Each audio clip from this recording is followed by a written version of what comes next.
সবাই কাজ রাখো। আব্বাস ইবনে আব্দুল মুত্তালিবের বংশের সন্তান আমি। মাথা নোয়াতে পারি না, মাথা দিতে শিখেছি। সিদ্দিকে আকবরের রক্তের ধারা আছে এই দেহে। শাহ কারামত আলী জনপুরীর তাওয়াজ্জু, দোয়া, রক্ত আমার দেহে প্রবাহিত আছে। মাথা দিতে শিখি নাই, উৎসর্গ করতে শিখেছি।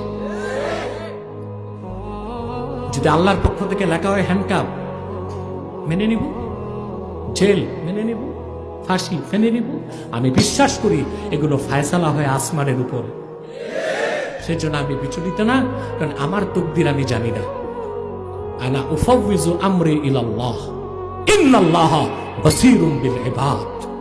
আমার আল্লাহ আমাকে দেখতেছেন, তিনি যা খুশি তা করবেন।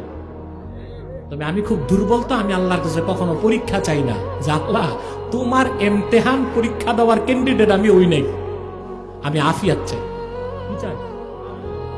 অথবা আমরা যে কথাগুলো বলি সব দলের কল্যাণেই বলি। স্থূল চিন্তার মানুষ যারা, মোটা মাথার মানুষ, তারা ভাবতে পারে উনি বোধহয় কোনো দলকে বেনিফিটেড করছে, কোন দলের বিরোধিতা করছে। না ভাই, বক্তব্য শুনবেন পুরাটা। আব্বাস ইবনে আব্দুল মুত্তালিবের বংশের সন্তান আমি।